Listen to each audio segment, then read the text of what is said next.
मुर्तज़ा साहब बहुत बहुत शुक्रिया वक्त देने के लिए। असद उमर साहब ने कहा है कि जो मसला है सिंध हुकूमत का वो सिर्फ ये कि वफाकी हुकूमत डायरेक्टली आवाम पर पैसा खर्च कर रही है और सिंध हुकूमत के ज़रिए वो पैसा नहीं खर्च कर रही, वरना वो कह रहे हैं कि पीटीआई के 3 सालों में जो सिंध का तरक्याती बजट है उसमें पहले के मुकाबले में 32% इजाफा हुआ है। शहजाद इकबाल साहब, बदकिस्मती है इस मुल्क की कि असद उमर साहब जैसे लोग यहाँ पर इख्तिदार में विराजमान होते हैं जो कि हक़ाइक़ पर मबनी बात नहीं करते। जो वज़ीर आला सिंध ने लेटर लिखा, ख़त दिया, वो डॉक्यूमेंटेड बात है। और उस ख़त में अगर वज़ीर आला सिंध ये कह रहे हैं कि इस साल आपने सूबा सिंध के लिए सिर्फ 6 नई स्कीम्स प्रपोज की हैं, तो ये हक़ाइक़ पर मबनी बात है। अगर वज़ीर आला सिंध ये कह रहे हैं कि आपने रोड सेक्टर में सिर्फ 2 स्कीम्स दी हैं जिसकी टोटल एलोकेशन सिर्फ 7 अरब रुपए है सूबा सिंध के लिए, तो ये हक़ाइक़ पर मबनी बात है। अगर वज़ीर आला सिंध पानी के हवाले से बात करते हैं तो वो हक़ाइक़ पर मबनी बात करें।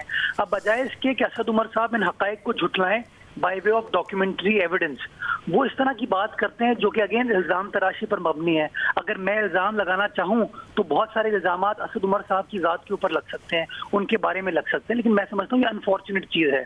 और आप जैसे जिम्मेदार सहाफ़ियों को भी उनसे जवाब में ये नहीं पूछना चाहिए था कि आप रेटरिक बयान करें। He should have come up with tangible facts कि उन्होंने सूबा सिंध के लिए क्या किया है। वो कहते हैं हमने कराची शहर के लिए क्या किया है। वो ग्रीन लाइन मंसूबे की बात करते हैं। ग्रीन लाइन मंसूबा जो है वो इमरान खान साहब का था।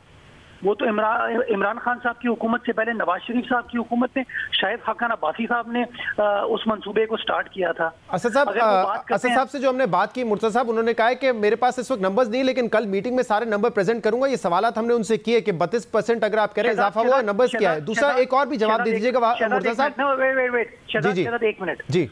इस मुल्क की बदकिस्मती है कि मुल्क का प्लानिंग एंड डेवलपमेंट का मिनिस्टर जो है वो टीवी टॉक शो पर बात करने को तैयार है, सियासी बयान देने को तैयार नहीं है, बट क्या फैक्ट्स एंड फिगर्स नहीं है। ये तो उसने बेसिकली कलई खोल दी अपने दावों की।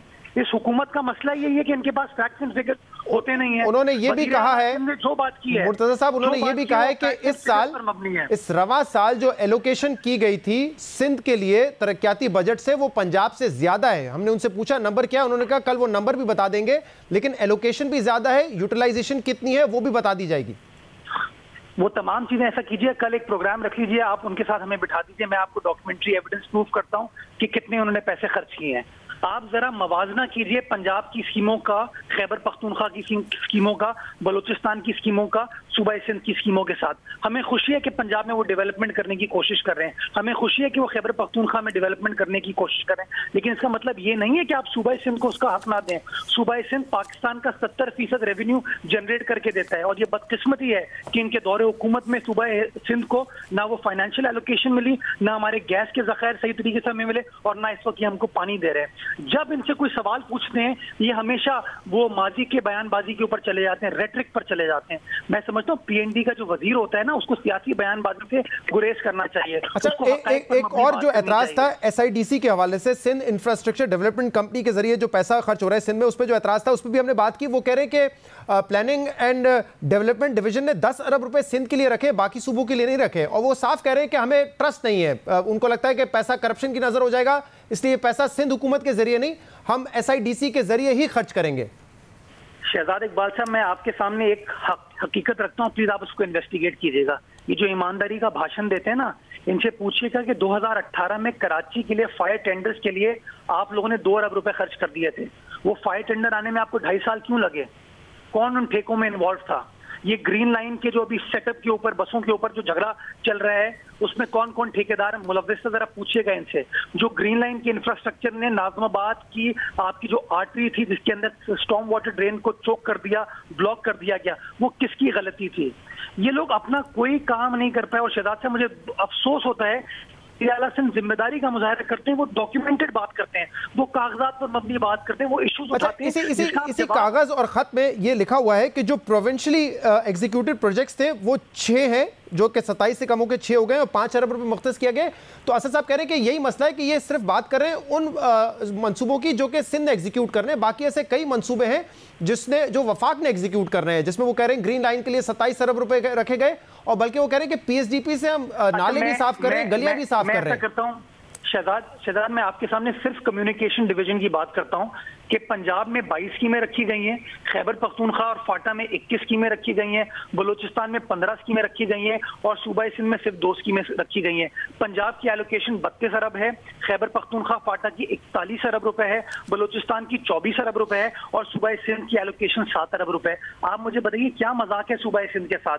70% रेवेन्यू हम जमा करके देते हैं इनको ट्रेजरी के अंदर, एक्सचेकर के अंदर, और जवाब में इस तरह की बातें करते हैं। और ये बात वजीर आला सिंध ने अपने खत के पेज नंबर 2 पे ब्रेकअप के साथ दी है। अगर वजीर आला सिंध गलत बात कर रहे हैं तो ये आए फैक्ट्स एंड फिगर दिखाएं कि नहीं जी आपकी बात गलत है, हमने सूबा सिंध को 2 स्कीमें नहीं दी, हमने 20 स्कीमें दी हैं। सही, वो कह रहे हैं कि कल मीटिंग में तमाम चीजें रख देंगे। उन्होंने आज ये भी कहा था कि टीवी पर आके उनको इस तरह की बात नहीं करनी चाहिए थी शहजाद साहब। ठीक है, जिम्मेदार आदमी होने का सबूत दें वो। ठीक है, टीवी पे आके बयानबाजी ना करें वो। आज टास्क फोर्स की जब मैं बात करता हूँ शहजाद, जब मैं बात करता हूँ तो बुरा मानते हैं, फिर वो फिर चुगलियां लगाते हैं मेरी।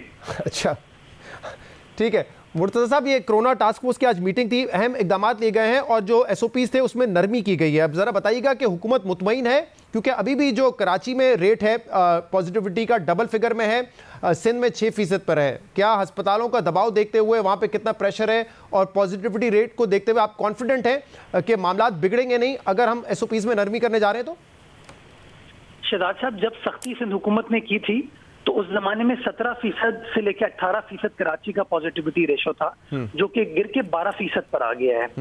हैदराबाद में वो पॉजिटिविटी रेशो जो कि तकरीबन 14 साढ़े 14% था, वो गिर के 8% पर आ गया और बाकी सूबे में हमारे पास 5% से कम है। तो इसलिए आज टास्क फोर्स में इन तमाम हकायक को मद्देनजर रखते हुए नरमी करने का फैसला किया और उस नरमी को हमने कंडीशनल बनाया 2 चीजों के ऊपर कि SOPs को सख्ती के साथ फॉलो करें, शहरी खुद उसमें अपना किरदार भी अदा करें और मैक्सिमम नंबर जो है वैक्सीनेशन के हम अचीव कर सकें। तो इंशाल्लाह अगर इन तमाम चीजों के साथ जिम्मेदारी का मुजाहरा किया गया तो शायद हम बेहतरी की तरफ जा सकेंगे और हमें फिर वापस सख्त फैसले ना करने पड़े। लेकिन अगर लोगों ने SOPs को वायलेट किया, SOPs को फॉलो नहीं किया, वैक्सीनेट नहीं कराया और पॉजिटिविटी रेशो बढ़ा तो फिर वापस सख्त फैसले करने पड़ेंगे हुकूमत को। अच्छा, आपने देखा होगा NCOC के जितने भी इजलास हुए उन्होंने नरमी उन डिस्ट्रिक्ट्स में की थी जहां पर 8% से कम पॉजिटिविटी रेट हो। आप खुद कह रहे हैं कि कराची में इस वक्त भी 17 से गिर के 12% पे आया है। तो जो NCOC की गाइडलाइंस थी किस अजला में SOPs को नरम करना है, उससे पॉजिटिविटी रेट अभी भी ज्यादा है कराची का। NCOC को छोड़े, NCC की गाइडलाइन थी वजीर आजम की असद उमर साहब को कि जब वो अपनी प्रेस कॉन्फ्रेंस करेंगे तो प्रेस कॉन्फ्रेंस में शहरियों को बताएंगे कि कराची में सिचुएशन तशवीशनाक है और हम चाहते हैं कि सिंध हुकूमत सख्ती करे।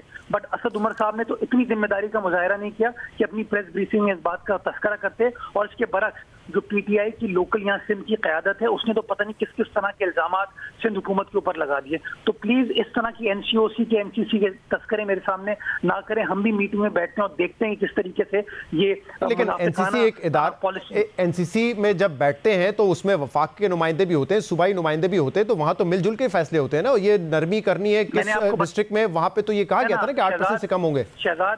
शहजाद, मैंने आपको बताया कि वहां पर वजीर आला सिंध ने प्राइम मिनिस्टर के सामने ये बात रखी और प्राइम मिनिस्टर ने असद उमर साहब को डायरेक्शन दी कि आप जो है लोगों को तलकीन करेंगे, कराची में सख्त हालात हैं, डिफिकल्टीज हैं और सख्ती करने की जरूरत है। आप प्लीज चेक कीजिएगा कि मंडे की प्रेस कॉन्फ्रेंस में क्या असद उमर साहब ने इस तरह की बात की या नहीं की। और इसके बरक्स उनकी जो लोकल क़यादत है PTI की सूबाई सिंध की, उन्होंने सिंध हुकूमत के ऊपर इन सख्तियों के हवाले से इतने बड़े बड़े बड़े इल्जामात लगाए जिनका फैसला वज़ीर आला सिंध ने वज़ीर आज़म के सामने रखते हुए किया था। तो ये इतनी गैर जिम्मेदाराना पॉलिसीज करते हैं क्योंकि इनका मकसद मामलात को रिजॉल्व करना नहीं है। ये इस तरह की आके बयानबाजी करते हैं जो कि हकायक पर मबनी नहीं होती और बाद में फिर हमें इस तरह का जवाब देना पड़ता है। मुर्तज़ा साहब, लेकिन एक फिगर 26 अप्रैल को स्कूल्स बंद करने का सिंध में फैसला किया गया था। उस वक्त सिंध का पॉजिटिविटी रेट 5.6% था, आज 6% है और क्लास 9 ऑनवर्ड्स जो है स्कूल्स खोलने जा रहे हैं हम। आपके ख्याल में क्या सेटिस्फैक्ट्री है ये नंबर? और आपके ख्याल में इससे क्या, जो जब 26 तारीख को बंद किया गया था तो उस वक्त तो ये इससे कम था नंबर?